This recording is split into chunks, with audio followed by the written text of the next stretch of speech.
يا جماعة كفاية كفاية، it is enough. اللي بيحصل في مصر ده والله لا بيرضي ربنا ولا بيرضي زول.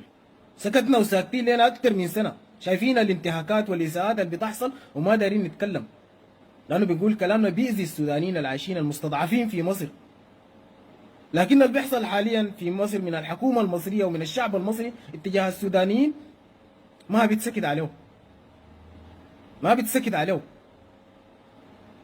أي مصري بيسوى وما بيسوى طالع يتكلم ويسيء وينبس في السودانيين. أنت كمواطن مصري متأذي من السودانيين ديل في شنو؟ دافع لهم من جيبك؟ ساكنين في راسك؟ قاعدين ياكلوا أكلك؟ مشكلة غلاء الإيجار وغلاء المعيشة دي مشكلة إدارة حكومتك، ده ذنبهم شنو؟ أنت مواطن مصري من حقك تتكلم في الغلاء، تتكلم في الإيجارات، تتكلم في الحكومة، ده ما عنده، ما يقدر يتكلم. يدفع غصبا عنه، في النهاية دافع من حقه، أنت مو مقدم له حاجة. أما الحكومة المصرية حكومة بلطجية، حكومة بلطجية قاعد تتاجر بملف اللاجئين عشان دعم الأمم المتحدة، قاعد تقدم للاجئين ده شنو؟ قدمت لهم سكن، قدمت لهم رعايه، قدمت لهم علاج، قدمت لهم ايواء؟ بالعكس بترحل فيهم.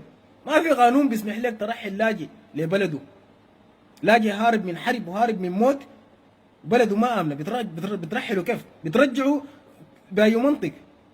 ترحيل قسري؟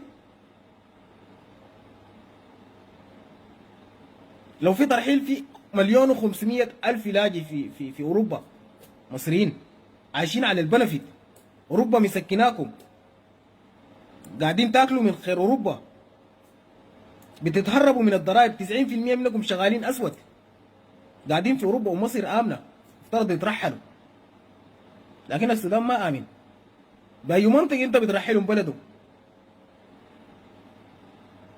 ودي رساله للسودانيين اللي في اوروبا، ديل اسركم.